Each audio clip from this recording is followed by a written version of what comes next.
Welcome to episode 12 that we have with Robert Patrick Wood, retired New Mexico State Police Captain, correct? Correct. Yes, sir. All right. And of course, one of the early pioneers on the State Police Tactical Team. First of all, thank you for joining the podcast today. And I think this is really, we talked about this earlier, but I think this is really going to help us get the information about former team members and where the team has come from and where the team is going. And it gives us a solid history of everything that's going on. And also tells us some pretty dang colorful stories that they may have never known about. Thank you for taking the time to do this. I think it's important. Absolutely, I agree. And yes, I guess maybe some of those stories aren't fit for publication anywhere, but we'll go ahead and preserve them one way or another. So let's go ahead and I want to start with when did you get started in the state police? 1980 was my graduation from recruit school. At the time, how long was the recruit school? I believe we were 14 weeks at that point. It seemed like a year and a half, but I believe it was. Right. I believe it was 14 weeks. And was it at the same academy I went to there on Cerrillos? That's correct. Yes, Okay. I was not the. I forget the St. Francis or the. It was the cathedral, wasn't it, in Pecos? The Glorieta. Glorieta, that was it. Glorieta. Right.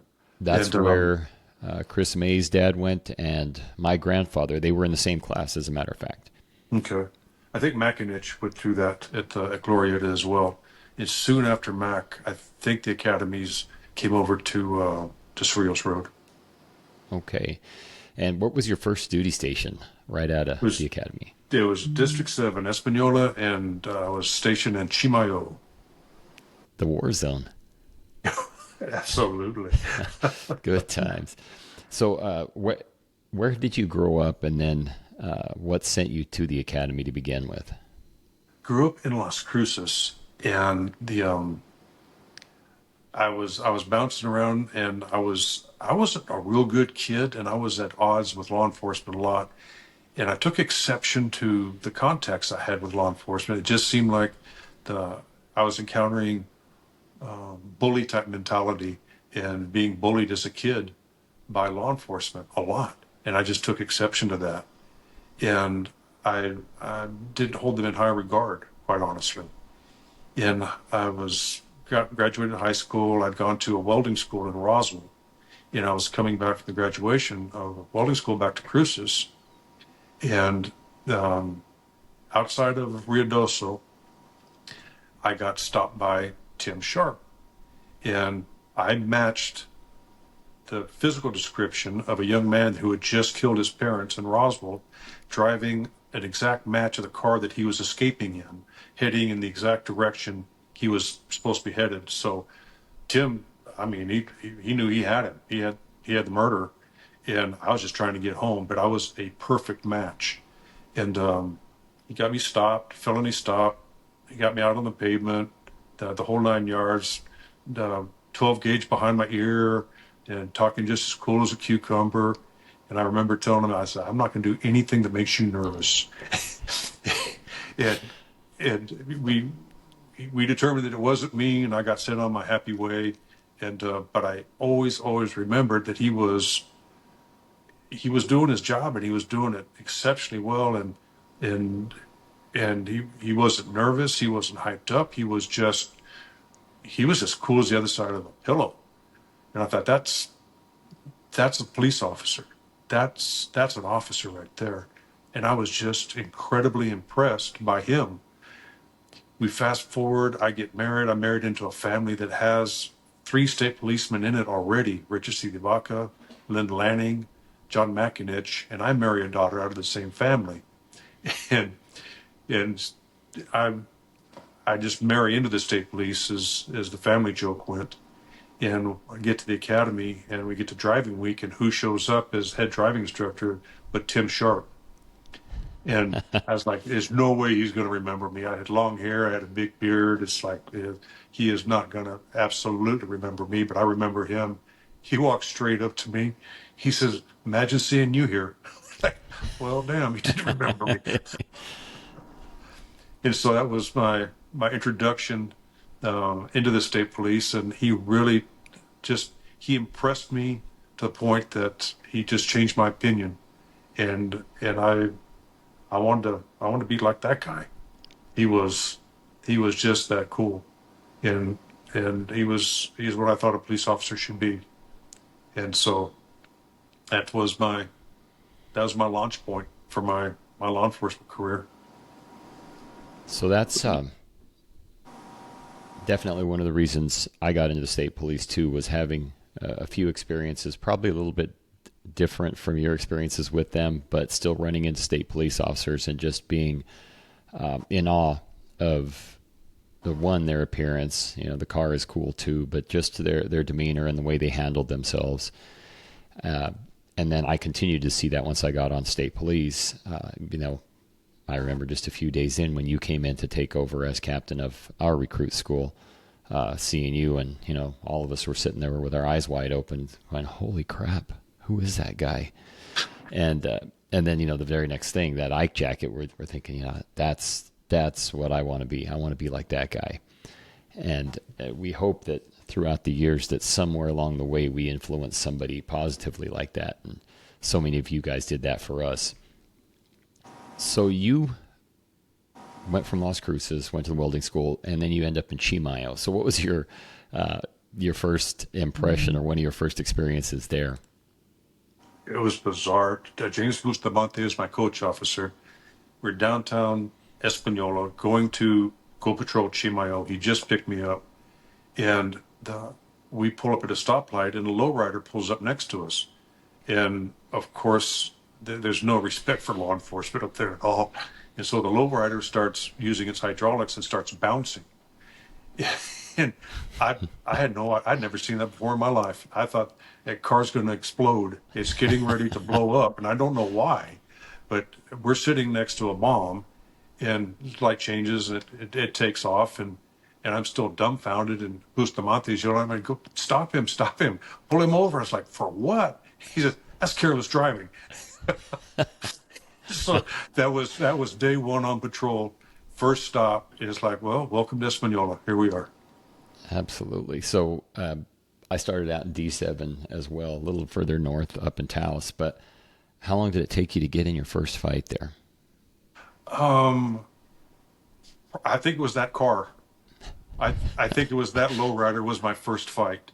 So it was my first day, my first stop, my first encounter, my first fight. That sounds about right. That 14 was and a half minutes or so. It was about seven and a half minutes from the office to first encounter and bare knuckle brawl along the side of the road. It's like, wow, the stories were true, and here we are. I didn't believe him either. I remembered being told that when because I came from Las Cruces too, and there's a very different attitude toward law enforcement down there, and so I heard a lot of stories about D7, and I thought they're just hazing me. They're just trying to scare me. Mm-hmm. And then that first time, yeah, you spend that first couple seconds going, "Holy smokes, they were right." Yeah, they were teasing. They really do hate me.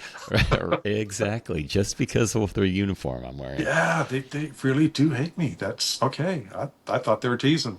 So yeah, you tend to learn how to mend those uniforms because they get torn up. Yeah, you have a lot of Friday night uniforms very, very quickly. Absolutely. Mm-hmm. So you spent how many years up there in Espanola? I think just under 4. Okay. Just under 4. I initially I agreed to go up there on a trade, and it was going to be for a 2-year stint. And then at the completion of the 2 years, they didn't have any replacements for us out of the recruit school. So they asked me to do another year. That year came and gone, and I felt like I was forgotten about. It's like, I'm still here. And they said, okay, once you break in the next rookies, after you break them in, the coach officer program, then you get to go. You can transfer out anywhere that you want to in the state. And that's when they sent me Matt Griffin, and I got to be his coach officer. I was just going to go ahead and segue into that, so continue. The Matt Griffin came to us with Bob Olguin, and Matt and Bob rented a little. It was a trailer at behind the Catholic Church on State Road 76 in Santa Cruz, and I was selected to be Griffin's coach officer. And I got a call from, I want to say it was John Balterson that was in the academy, and John was saying this guy's just a stud. I mean, he can run, jump, sing, dance, push up, sit up, great Triple physical. threat guy. Oh yeah, yes. I mean, he's a cure to cancer. You guys are going to be dynamo up there. And he had he had worked with APD in some kind of a junior program, junior police officer program or cadet program or something along that line. I probably knew it one time. I've forgotten Was it exactly what their it is. PSA program? I think possibly. And he got up there and he was absolutely frightened of everything. Every time he got out of the unit, he would come out with his nightstick. Like, whoa, no, you can't. You have to leave that in the car. That this you get to break that out if there's a riot, and only the sergeant can call a riot. So until then, that stays in the car. Next stop, he'd get out and he'd have his nightstick. It's like you're not listening real well here. We're not going to go through this too many more times. And he just day in and day out proved himself to be. He was just afraid to have that confrontation. And I don't know if he'd never been in a physical fight before, had his nose bloody. I don't know. Um, he was just afraid of it. I thought that was what I thought was going on inside of his head. And so I think 60 days I had him, and at the conclusion of the 60 days was the end of the coach officer program. That's when I was supposed to transfer out, and I put on the sheet that I do not recommend he be released. That I think he should be considered for dismissal. That there's some issues with him. And Clarence Phillips, I believe, was our lieutenant at that time, and Joe Tartazon was the captain. And they said we need the bodies. Don't put that on the paper. We need the bodies. We'll try a different coach officer to get him out from under you, give him to somebody else, and maybe they can help him turn the corner. And maybe that'll help him. And so I I I, st- I never changed my recommendation. I left it as it I originally put it, and then I got my transfer orders to go to Cloudcroft, and I never heard anything back from them about not changing it, but I was thoroughly convinced that he just he didn't have what it took, and he shouldn't be a law enforcement officer, and that it was putting him in a position to fail. I never had any idea what he was capable of. I never saw that one coming. I don't think anybody did. I was absolute. I was like, you got to be kidding! Not the guy that I knew, but uh, he did. That, but there was something definitely broken inside of him, and I did not think that he needed to be in a damn sure in our uniform. I didn't think he needed to be in a uniform at all, but I really believe that he did not need to be in our uniform. There's too many points of failure in the contacts that I was putting him in. And those, he was not doing it, and he wasn't showing any progress, and he just didn't show me anything where he could do it. So you never had any communication as to how long he lasted or when he was let go, or if he left on his own? I believe he left on his own. I know that I believe he got in some trouble. I think he pepper sprayed somebody's turkey at Thanksgiving, and then I think that was the last straw. And they finally moved toward suspension, then termination. And I think instead of being terminated, I think he took a walk, and then he went to APD, but he didn't want the termination on his record. And so I think he did just a removal and resigned his commission with us. And then and I want to say he did a lateral to APD. I think, but don't quote me on that one. I'm not sure.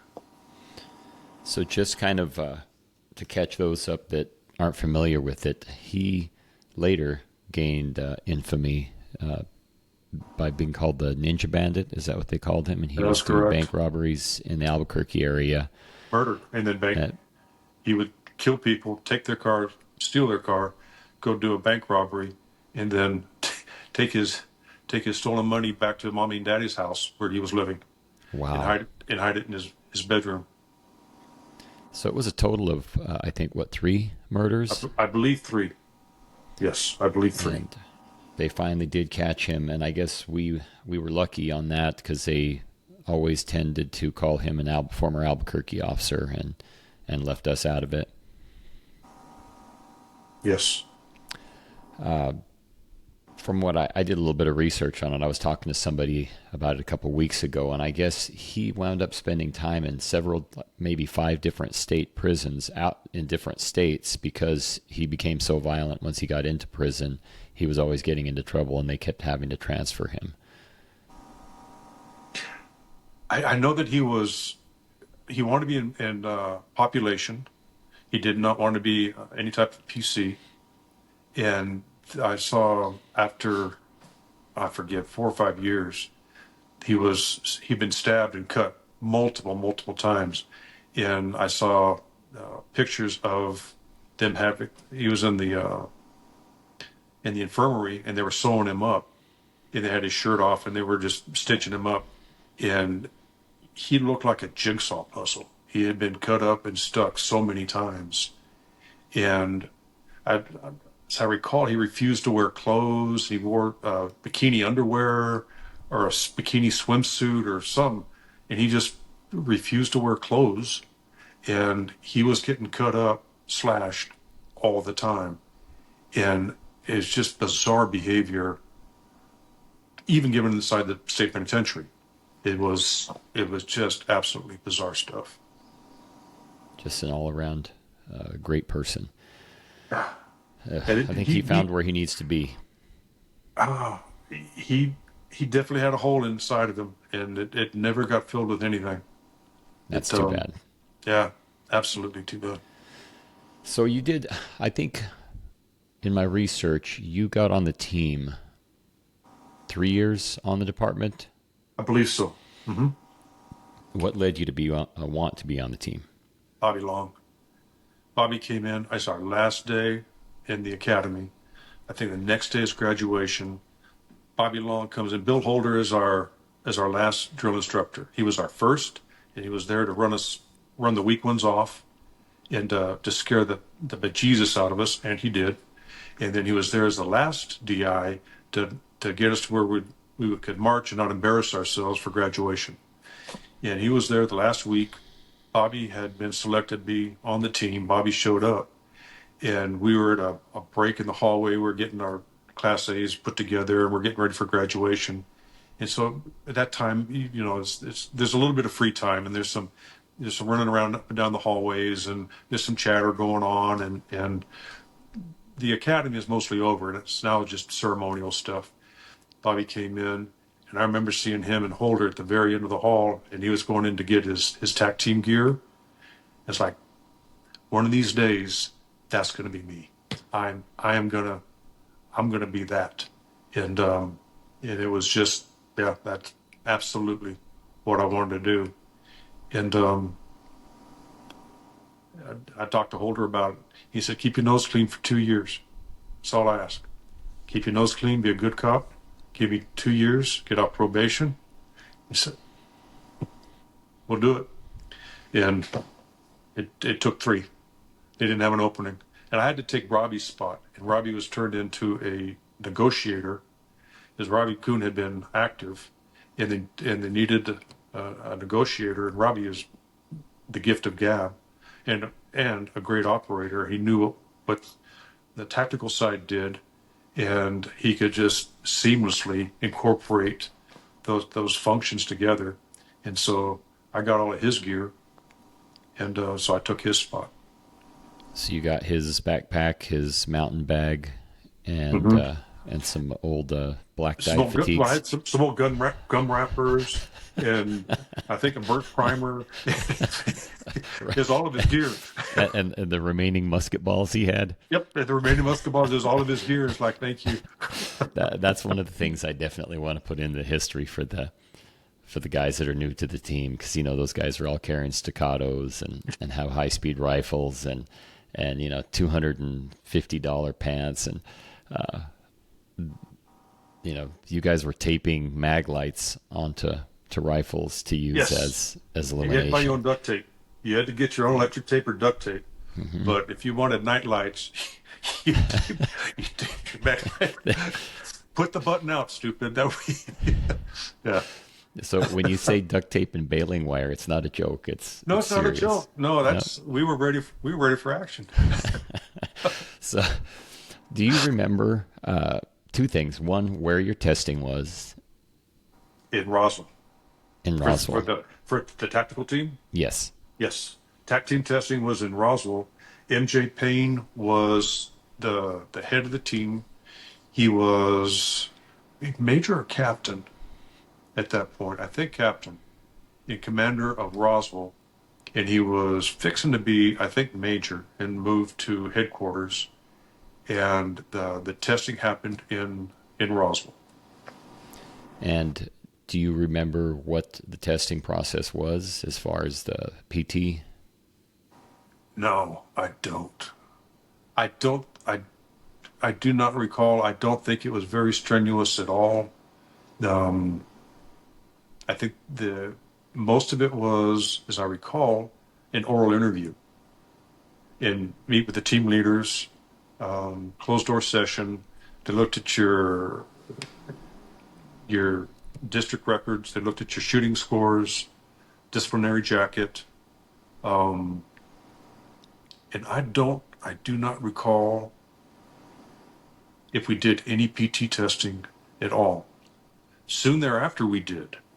It wasn't long after that we went into PT testing that was incorporated in the selection process, but it was more of a selection process versus a testing process. I I think don't even that believe that was we went out to the range and shot. I think we just brought our scores with us. okay. I think that was in talking to Bobby. That was one of the things that you all brought to the team, was starting to incorporate standards Yes. for entrance onto the team. Yes. So we're probably about 83, 84 now. Mm-hmm. Can you think of any memorable missions that jump to mind right away? Oh, the Gallup mine strikes, 30 days out in Gallup on the coal mine strikes was very memorable.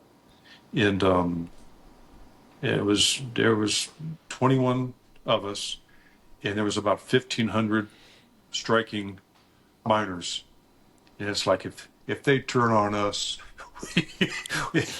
we are so beat up. It's over before it starts. Oh yeah, we're gonna get just thumped, and we're able to negotiate through that thing, and nobody got hurt, and there was very few arrests, and nobody got their nose bent out of shape, and we were able to get through that and call that a win. What time of year was that? I want to say that was in January. So I it can believe that be was miserable January cold because there. it was really, really cold. And I remember that our biggest asset was a ginormous water cannon that got set up for us beside by the side of the front gate. And we had an operator that was up on a mine operator that knew how to operate the water cannon. And then we had BIA officers that were protecting the water cannon. And that way nobody would take the cannon and use it on us. And it's like, okay, you guys do not let them take our cannon away from us. And at one point I remember that the operator charged the nozzle in the cannon to show, I guess because the so freezing cold, and wanted to make sure that it wasn't iced up. And when he charged it, it soaked the BIA officers that are out in front of him and just doused them. I don't know, it was maybe 5 degrees, wind chill of minus something. I mean, just brutal, brutal cold without being wet. And now these guys are soaked. And, and it was, I, as I recall, that guy bailed off of that water cannon. The last we saw him, he was running north. I believe it. I believe it. Out through the sagebrush, he's like, "Nope, I'm out. I'm going to get killed. I By got to by my go own people. Yep. by my own people. I was got to go. Friendly fire." And the crowd went wild. I've never seen so many happy people in my Oh, I bet life. you they loved it. They loved that. They thought that was the greatest thing. So moving on to other things, there's an incident that you were involved in, involving an aircraft that not many people, even during my time period, they'd maybe heard about it, but nobody has ever. I've never even really heard a full story on what happened with that. If you don't mind sharing it. No, it was August of '86. It was a marijuana plantation that reportedly was developed by the Mexican cartel outside of Mayhill, New Mexico. It was supposed to be 52 acres. And there was a state informant that had worked the intel and been out there and said, there's 52 acres of dope out there, and it's the cartel that has it. And they're getting ready to harvest it.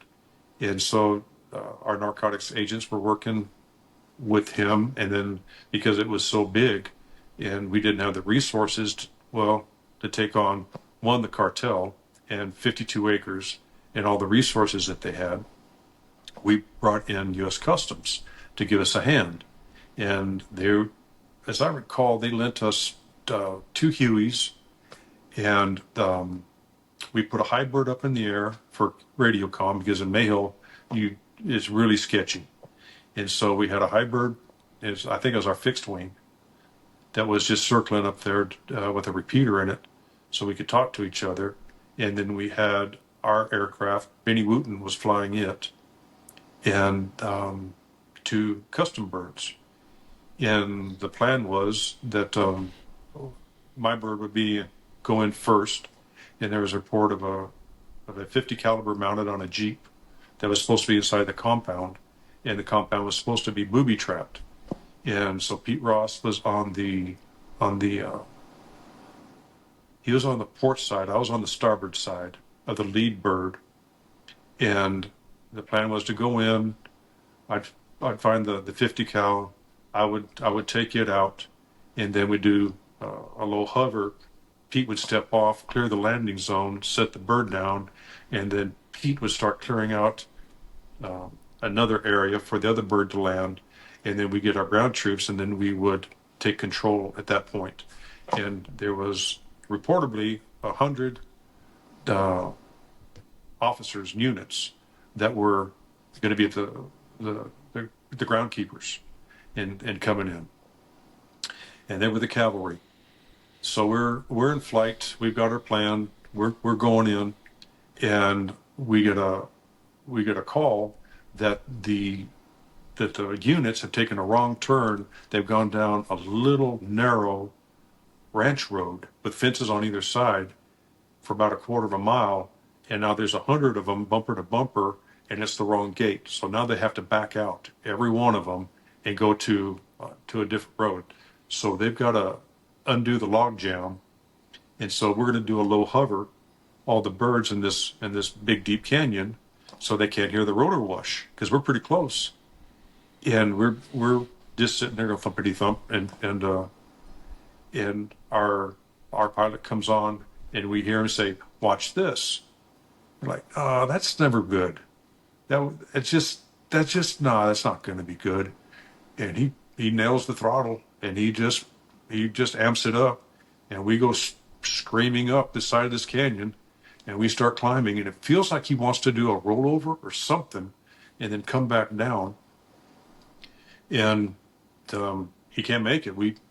He comes back over, and we're approaching the other side of the canyon, and we can tell we're not going to clear that canyon wall, and that engine's screaming, and we're not going to make it. It's like, we're going to hit right about where that big red rock is, right about there. And Jerry Bond was seated to my left-hand side. He leans over and says, I'll see you in hell and buy you a beer. And that was right before impact. And right after that, we hit the side of the canyon wall, and we start rolling down it. And we come to rest. I think we rolled down 5 times. And we come to rest, and the bird is broken into 3 different pieces. And I'm knocked out. And I'm still suspended in the seatbelt. And I'm kind of hanging upside down. And I wake up, we got fuel in our eyes and dirt and blood. And I mean, we're all just, just been through a helicopter crash. We're kind of messy. And I open my eyes, and it's Mayhill, New Mexico, that scrub oak, that just scrub stuff. And I said, well, I'll be damned. Mayhill, New Mexico looks just like hell, or hell looks just like Mayhill, New Mexico. Well, I'll be damned. Interesting thought. Yeah, that was my first thought when I woke up. It's like, I'll be damned. And I'm coming to, and I'm getting my thoughts and a little clearer thinking. And I look down, and Pete Ross is right below me, and we're on our side. And I said something like, be still, Pete. I'll get down and help you. And he says, don't worry, I can't move. And he already knew that his neck was broke, and he had no feeling, no sensation. And right about that time, Jerry Bond came running back into the fuselage. Yeah, we're smoking, and the wires are snapping, and I'm thinking we're fixing to catch on fire. And just 'cause we're not on fire, we're not, but we're saturated in fuel, and there's wires sparking and all kinds of little sources of electricity going on. It's like, man, it's going to get hot real quick. And my right arm still works, and I've got a 45 on my leg holster, and I got my 45 out, and I tell Pete, when it goes, I'll do you first, and then I'll go after you. And I said, don't move. And he says, don't worry, I can't. And then right about that time, Jerry came in and cut my seatbelt. And I proceeded to fall right on Pete. So I face plant right on Pete. And then Jerry helps me get up, and I get out of the fuselage, and the other guys they landed the birds on the top of the canyon wall, and they all had made their way down to the bird, and they were coming in to secure Pete. At that point, they wanted Jerry and I to walk out to the top of the canyon and get in 606, our bird, and then go back to the emergency room, the hospital, on it. And the guys were extricating Pete and getting him up to the top of the canyon to they could load him into the other Huey and airlift him out. And so that was it. One funny thing, Jerry Bond he's a classic. He's a comic. We're flying into Roswell from south going north, and we fly over the Roswell Cemetery, and we're pretty low, and we're coming in hot to the hospital, and Jerry looks over and he looks at the cemetery. He says, "Hey, Fato, we could have ended up down there." You're right. Yeah, glad we didn't. Yep, you're right. We could have. We didn't, but we could have. Wow. It's not over yet, but So it was the pilot, you, Jerry Urbon, and Ross. Pete Ross, Robbie Kuhn. Oh, Robbie Kuhn was in there also. Robbie Kuhn was in it. Jerry, Ralph White was the pilot, co-pilot, and the crew chief, and we were in a Huey. Okay, and so Pete Ross, obviously, he never regained the use of his legs. Minimally armed. He was a quad. Mm-hmm. He had very limited upper. It's about nipple height of the brake, but everything below there was non-functional. What was his position on the team at the time? He was bomb tech. Okay, so he was EOD. He was EOD. Okay. He was straight EOD. He was on loan just for this mission because we intel that they had booby trapped a whole bunch of the areas, and they Okay. thought that the LZ that we picked could possibly be booby trapped, and so his job was to clear that out so we get the birds and the teams down. Okay. Well, thank you. That's a very detailed description that I had never heard, and nobody I'd ever spoken to was really knew a lot about it. And it's, there's only been a few pictures that I found here and there with a very minimal description. So moving on, after I think I'd sent something out to several former members. Jerry had answered back, and he said after that, his physically he was never really the same, so he wound up having to get off the team after that. Mm-hmm. And you stayed on the team for several more years after that. I did. They were gonna. I was gonna. They wanted to give me a medical retirement. It came out. I broke my back, broke my neck, broke a lot of different things. From waist up, most everything was broken. But my legs were fine. It didn't do anything to my legs. But most everything else had been broken. And I got a 67% permanent disability rating from the neurologist because of my neck and my back. And in the legal department said we can't have 67% disabled in active duty. If you fail your job and someone gets hurt or killed because you're unable, well, the liability lies on us. And I thought, well, okay, well, I get a medical retirement and I get another job. It's like two incomes, and it's like, okay, all right, that's the way it'll go. And then I looked into that, and they said, oh no, you get you'll get a medical retirement, and it's like, I don't know, 50% of what your base salary is right now, which means you don't even qualify for food stamps. Wow. Your family will starve to death. And if you do get another job, then all the medical benefits go away and you won't have any at all. Well, that's really not a good deal at all. That's really the short end of the stick. And the more I thought about it, it's like the only real solution to this is I got to get healthy, and I got to get back on the department and get away from that liability factor that they're seeing me, that cloud. And I called headquarters, and they sent a major to come talk to me. And in the conversation was such that if I was able to do the entrance exam, physical fitness entrance exam for the Tact Team, then I could keep my job as a state police officer. And the logic was, if I'm okay, so I'm disabled, but if I'm still got enough that I can pass the SWAT team entrance exam, physical exam, with all these other guys that are failing it and can't do it, they still have their job. Why couldn't I have my job? He said, that's pretty good logic. He says, I can sell that. He says, all right, we'll give you a test, 30 days, get ready. And so I had 30 days to prep up and get in shape and take the tactical team entrance exam, the PT exam. And so I did that, and I passed it. And they said, okay, well, you got your job back. And I said, and I want back on the team. They said, no, whoa, that's not the deal. No. And I said, I just passed your physical exam. How can you say no? Like, crap, I think he's got us. I said, I want back on the team.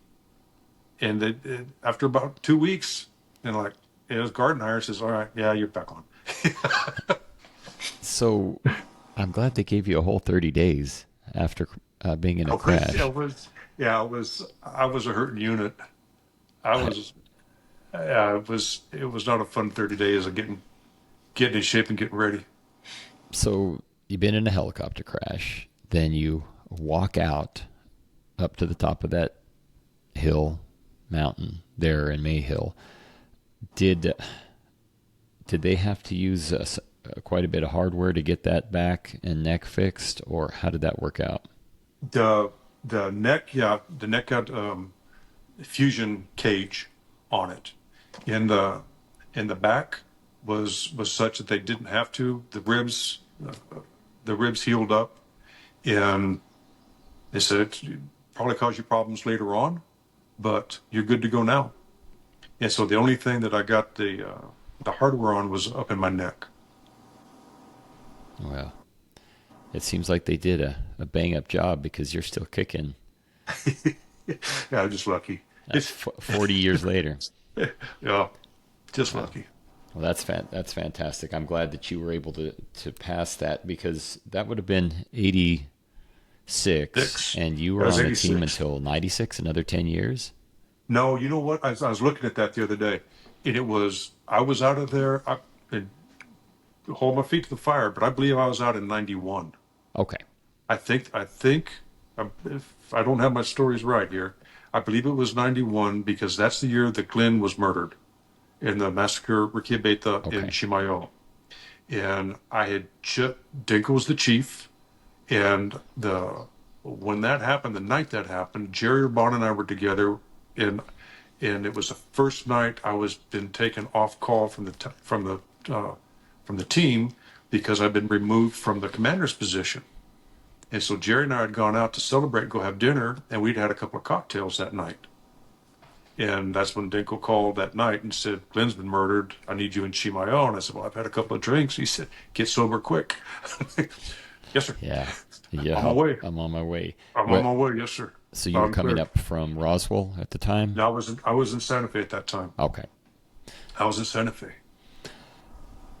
What year? Well, so let's back up a little bit to 86, the time of the crash. Were you a team leader or were you still 86, I was just a team member. okay? Did you go from team member up to commander, or did you Deputy. pause? I went to team leader, and then And team what year leader, I was went that? to, oh gosh, I don't remember. It was soon thereafter. There's a lot of shakeup after the helicopter crash. It was soon after that. That I got made team leader. No, I'm lying to you. I was deputy commander. John Balterson was made commander, and then they pulled me up and made me deputy commander under John Balterson because Tim Okay. Sharp was still team leader of our old team. So Tim was still there, Okay. and so I did not do team leader. I went to deputy commander under John, and then John made rank, and then they promoted me to commander. Then I made rank, and they pulled me off of it. And that's I think initially Forrest and Bobby, and then Bobby. I don't remember exactly how it fell after that, but I believe it was Forrest and Bobby after that. Because Bobby was my first commander, and that was 90, 97, 98. Okay, but I believe it was '91 Okay. that because I was sent up there, the team was there, and I was sent um, as overview, as like site commander of it, but not attached to the team. Okay. Going back to recruit school, there was a very distinct moment that I remember from the academy. It was after the shooting, a couple of weeks when we'd gone through the shooting training, firearms, and you came and you presented me with a distinguished shooting pin that had been given to you. Tell me the history of that pin. That pin was given to me by Bobby V. Hill when I graduated my academy. Um, I came out top shooter, and we had shot so much that I had accumulated 7 possibles in a row that you needed to be distinguished. And Bobby came to me before graduation, and he had been wearing it, and it had been given to him by Matt McCaslin. And so, as far as I know, that was the first distinguished master pin that was Mac McCaslin's that went to Bobby V. Hill, then to me, and you were my top shooter in my very first recruit class that I had the honor of doing.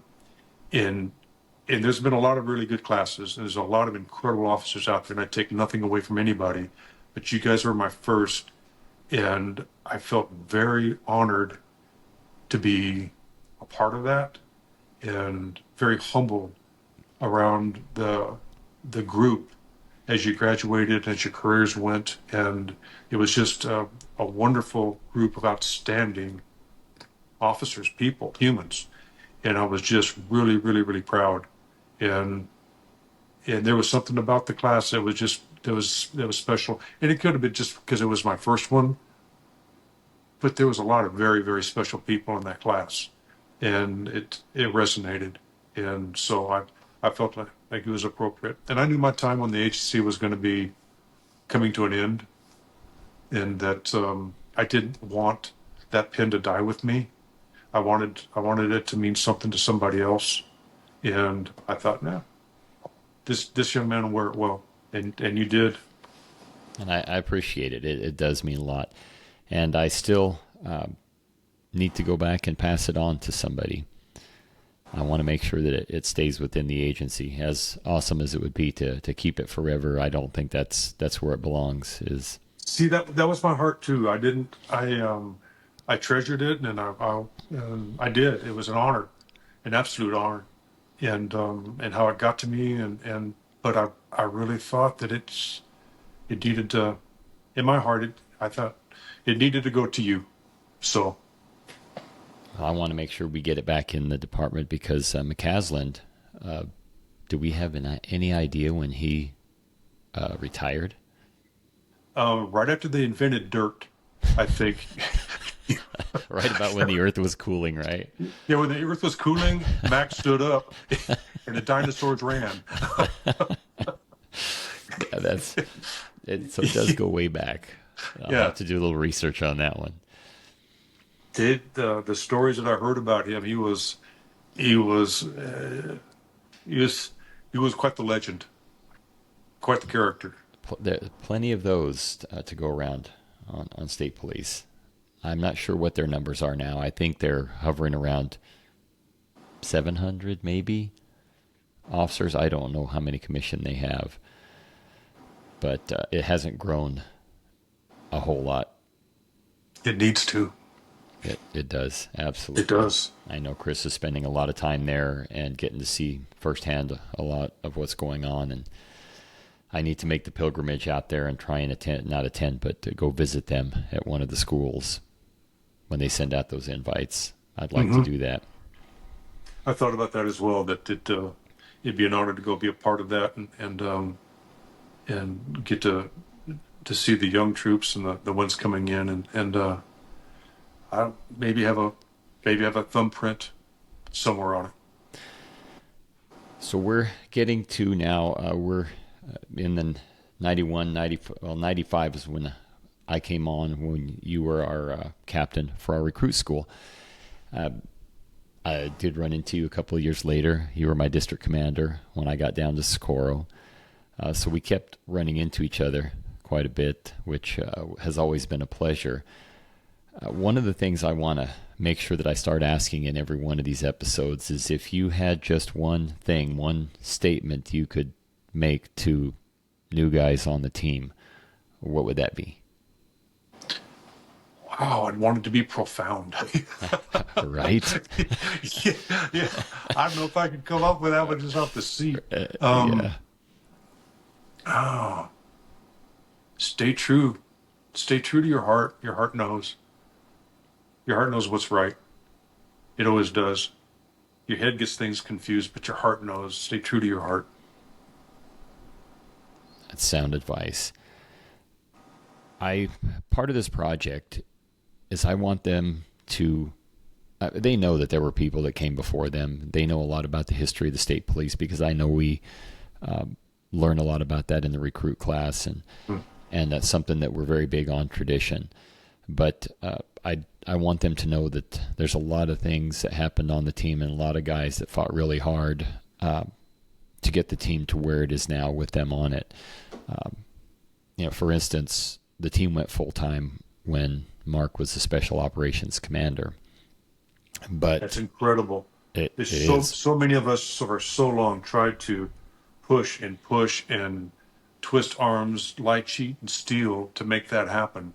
And thank God he was able to pull that off. And that's what I want to not be forgotten is, although it happened under him, he had just picked up the flag and continued carrying it, because I have an IDC written by Bobby Long where he wanted it years and years before it ever happened. And it was a constant uphill battle. And of course there is ego sometimes involved in that, but also it's, the classic state police gotcha as well. That's just how we've always done it. Right. And but I'm glad it happened, and I want to give credit to Robbie Schilling and Pete Cassettis, the chief and the deputy chief at the time. And Robbie even asked, he says, I just want you guys to remember that a lot of chiefs, when they were still on the team, said, when I'm chief, the first thing I'm doing is making the team full time. I'm the guy that did it. Yeah. And we've always been grateful to him for that. Absolutely. And and I hope they take that seriously, and they understand what that really means and carry that torch. I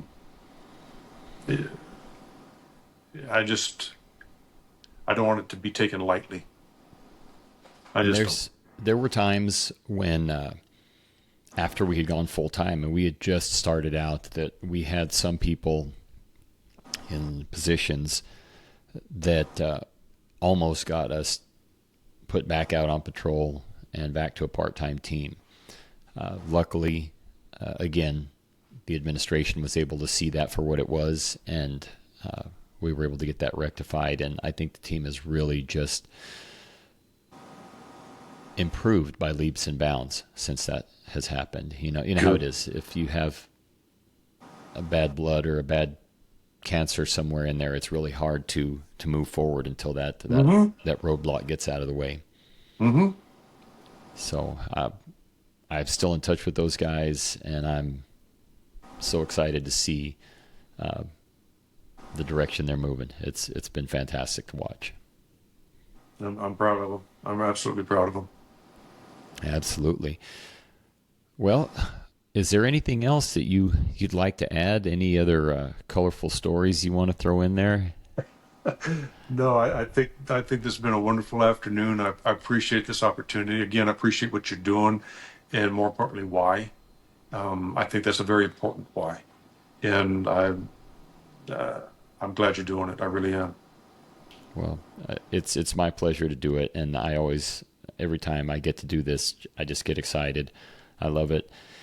I want to let you know I'm probably going to try and put together another Mossbacks episode where I just get all of you together, kind of poking at each other, and let it go where it will.